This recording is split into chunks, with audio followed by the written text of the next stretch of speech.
Bismillahirrahmanirrahim. Assalamualaikum warahmatullahi wabarakatuh. Waalaikumsalam warahmatullahi wabarakatuh. Alhamdulillahirabbil alamin. Puji syukur kehadirat Allah Subhanahu wa taala atas limpahan karunia nikmat sehatnya kepada kita sehingga kita dapat berjumpa dalam lomba simulasi pola asuh anak dan remaja dalam keluarga. Baiklah, sebelum kita mulai permainan, terlebih dahulu saya akan memperkenalkan alat-alat untuk bermain simulasi. Yang pertama adalah beberan. Beberan adalah lembaran yang di dalamnya terdapat gambar logo PKK dan topik pembinaan anak dan remaja dengan subtopik pola asuh anak dan remaja dalam keluarga. Dan di dalam beberan tersebut terdapat pula beberapa kolom. Yang pertama, kolom materi, yang kedua kolom pesan, dan yang ketiga kolom sanksi. Selanjutnya adalah alat penentu langkah. Alat penentu langkah di sini berupa kancing dan lotre. Dan alat terakhir adalah buku catatan. Baiklah, saya juga akan memperkenalkan anggota-anggota untuk bermain simulasi. Pertama, saya sebagai fasilitator atas nama Nikmatur Rahmah. Di sebelah kanan saya sebagai narasumber atas nama Ibu Hasmina. Di sebelah kanan saya sebagai notulen atas nama Ibu Fitriani. Selanjutnya pemain pertama atas nama Ibu Kasmiati. Dan pemain kedua atas nama Ibu Sri. Assalamualaikum. Selanjutnya pemain ketiga atas nama Ibu Yani. Dan pemain keempat atas nama Bapak Suraji. Assalamualaikum. Baiklah Bapak Ibu, adapun tata cara kita bermain simulasi adalah pemain mengambil lotre dan kancing sebagai alat penentu langkah, kemudian menjalankan kancing tersebut di atas beberan sesuai dengan lotre yang didapatkan. Gimana Bapak Ibu, paham ya? Baik. Selanjutnya kita perlu sepakat pula bahwa permainan kita lakukan hanya satu kali putaran. Paham ya Ibu, Bapak? Baik. Selanjutnya sebelum kita mulai bermain, terlebih dahulu kita akan menyanyikan lagu Mars PKK. Peserta dimohon berdiri.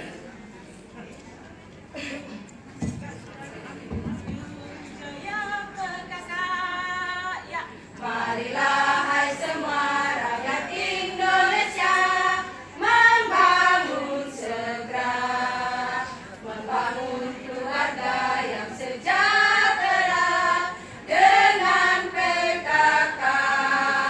Hayatilah dan amalkan Pancasila untuk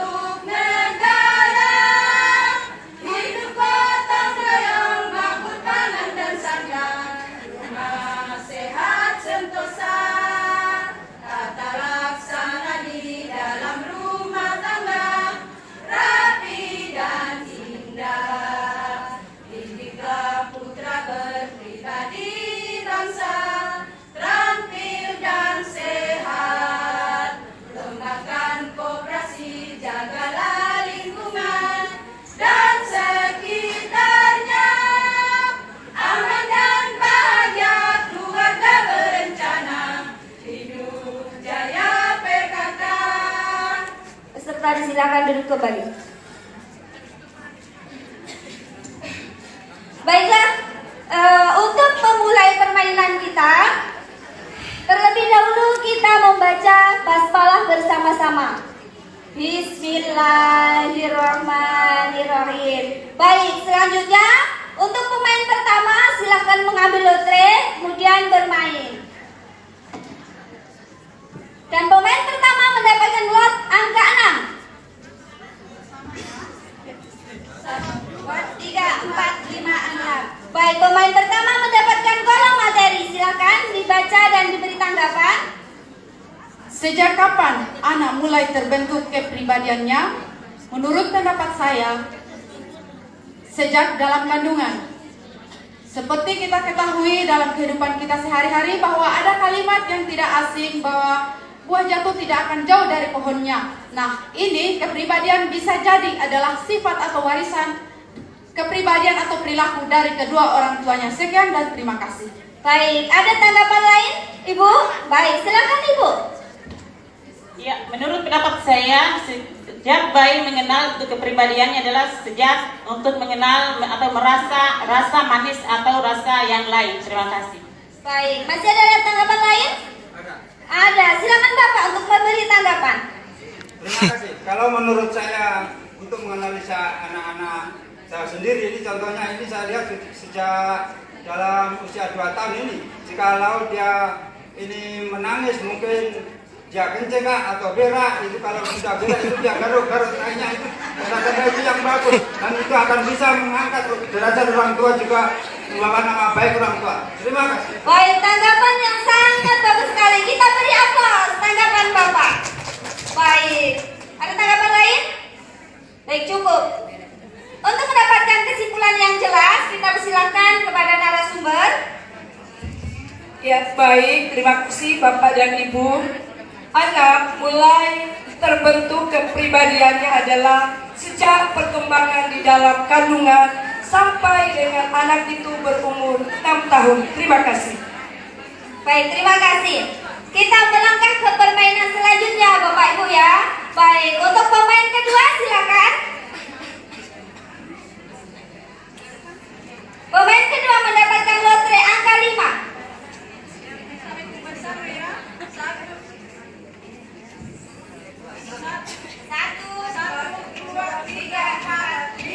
Baik, pemain kedua mendapatkan kolom materi. Silakan. Bagaimana pola asuh keluarga dengan pendekatan perilaku menangkala dan apa akibatnya? Menurut pendapat saya, pola asuh keluarga dengan pendekatan perilaku menangkala adalah kita sebagai orang tua harus mengetahui kondisi anak kita dan akibatnya supaya anak kita bisa mengikut segala perintah kita. Terima kasih. Baik, disilakan pemain lain memberi tanggapan. Baik, Bapak silakan Bapak. Terima kasih untuk kedua kalinya. Kalau menurut saya ini anak ini mengasuh anak atau mendidik anak, nggak usah berpikir apa itu menangkala. Sekarang yang kita pikirkan yang penting anak kita bisa viral. Jangan bikin sekolah. Kalau kita anjurkan mantap. Itu biaya. Lebih baik kita ikutkan itu sama bekal-bekal supaya cepat mendapatkan uang membantu orang tua. Terima kasih. Tanggapan yang sangat bagus. Ada tanggapan lain Ibu? Silakan Ibu.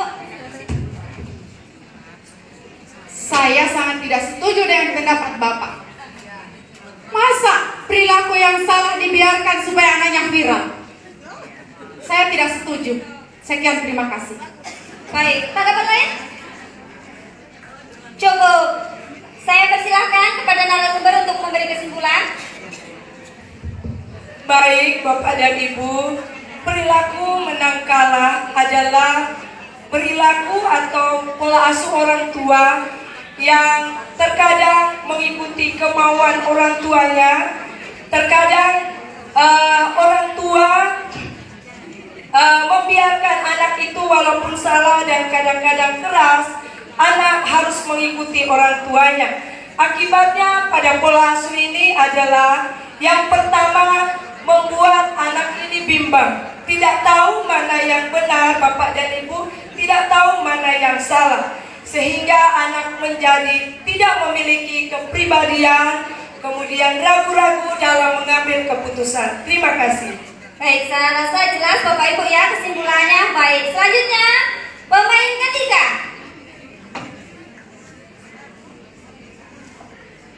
Pemain ketiga mendapat lotre angka 2. 1, 2. Pemain ketiga mendapat kolom materi. Silakan dibaca. Bagaimana anak balita mendapat rangsangan pengaruh yang baik? Menurut saya, untuk mendapat pengaruh baik untuk anak balita ini, sebagai kita orang tua harus pintar membimbing dan mendidik anak kita dalam keluarga. Contohnya, menyapu kepalanya atau mengajaknya bermain dan memberikan cerita saat ia tidur. Terima kasih. Baik, baik. Bagus sekali tanggapannya. Ada tanggapan lain? Baik, silakan Ibu untuk memberi tanggapan. Menurut pendapat saya,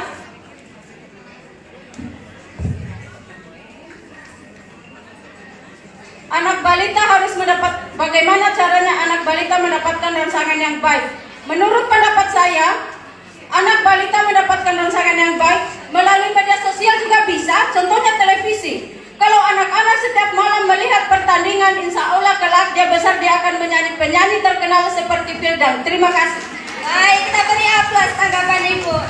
Ada tanggapan lain? Bapak, silakan Bapak tanggapannya.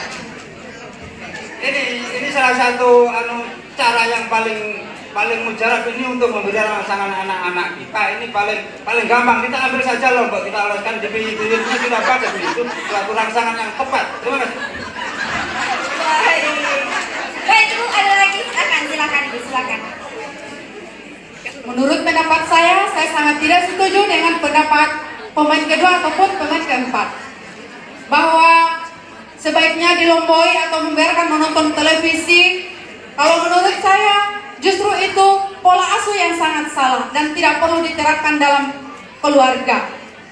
Anak balita mendapat rangsangan pengaruh yang baik agar menjadi anak yang baik, tentunya agar menjadi harapan orang tua nantinya. Sekian, terima kasih. Baik, untuk mendapatkan kesimpulan yang lebih jelas lagi, saya persilakan kepada narasumber. Baik, Bapak dan Ibu, seru sekali ya. Tadi kita mendengar jawaban dari pemain dengan berbagai pendapat. Ya, anak untuk mendapatkan rangsangan yang baik adalah kita sebagai orang tua, sebagai figur sentral harus selalu berperilaku yang baik agar dapat ditiru, dicontoh, dan dilakukan oleh anak. Terima kasih. Baik, kita beri aplaus dulu kepada narasumber. Oke, selanjutnya pemain terakhir, silakan Bapak bermain. Baik, pemain keempat mendapat angka 4 dan mendapatkan kolom materi. Silakan dibaca. Ya, terima kasih. Irwan usianya sudah 18 tahun, usia dewasa, tetapi sikap perilakunya masih seperti anak-anak, manja dan tidak merasa punya tanggung jawab. Apakah Irwan sudah dapat anak yang dewasa? Bagaimana pendapat ayah, ibu, dan saudara? Kalau menurut saya ini gara-gara mamanya, dia manja-manja, jadinya dia bodoh-bodoh, dia ingin selalu dimanja ini, gara-gara mamanya. Ini gara-gara kalau mamanya ini sudah tidak hiraukan saya sebagai suaminya. Dia kalau panas itu cuma gendong-gendong dan peluk-peluk anaknya, saya sudah tidak dihiraukan lagi. Terima kasih. Baik, baik, seru sekali. Ada tanggapan lain? Baik, silakan Ibu. Lagi-lagi saya tidak setuju dengan pendapat pemain keempat. Masa mamanya yang disalahkan? Harusnya kedua orang tua bekerja sama dalam membimbing anak untuk selalu mengarahkan ke arah yang benar. Sekian dan terima kasih. Ada tanggapan lain Ibu? Silakan. Saya sangat setuju dengan pendapat pemain pertama. Karena apa? Mendengar jawaban dari pemain keempat tadi berarti bisa kita katakan dia adalah seorang suami yang tidak bertanggung jawab atau bukan suami setia. Jangan cari enaknya Pak. Bapak dengan ibu harus sama-sama bertanggung jawab. Kalau begitu berarti Bapak cuma cari enaknya saja. Terima kasih. Iya. Selanjutnya tanggapan lain masih ada? Ya, silakan Ibu. Ya, terima kasih. Kalau menurut saya, kita sebagai orang tua harus meneladani daripada isi Al-Quran yang diisi dalam surat As-Saff ayat 3 yang tujuannya adalah bagaimana kita sebagai orang tua tidak hanya memberikan pendidikan dan pemahaman kepada anak kita dengan cara bagaimana perilaku, dengan cara memberikan perilaku sesuai dengan arahan yang kita sudah arahkan. Terima kasih. Baik, saya kembalikan kepada narasumber. Baik Bapak dan Ibu, perilaku Irwan tadi bisa kita katakan sudah dewasa, karena dari segi umur anak ini berusia 8 tahun, berarti sudah dewasa ya Bapak dan Ibu. Tetapi dari segi perilaku ini adalah akibat pola asuh yang salah bagi orang tua. Mungkin sejak kecil orang tua hanya menerapkan pola asuh mengalah, selalu mengikuti apa yang menjadi kemauan anak ini walaupun itu salah. Sehingga akibatnya anak ini terlambat untuk bisa berpikir secara dewasa, kemudian manja. Tetapi dengan membangun komunikasi yang baik, nasihat dan kasih sayang, saya kira anak ini bisa dengan secara pelan-pelan diarahkan sesuai dengan umurnya menjadi anak yang bertanggung jawab. Terima kasih. Baik, terima kasih. Selanjutnya, saya silakan kepada notulen untuk membacakan kesimpulan-kesimpulan tersebut. Ya, terima kasih atas waktu diberikan kepada saya. Saya akan membacakan hasil kesimpulan simulasi pola asuh anak dan remaja dalam keluarga di Kendari, Selasa 10 Maret 2020. Kesimpulan 1. Sejak terbentuknya kepribadian anak dimulai dari sejak perkembangan dalam kandungan sampai 6 tahun.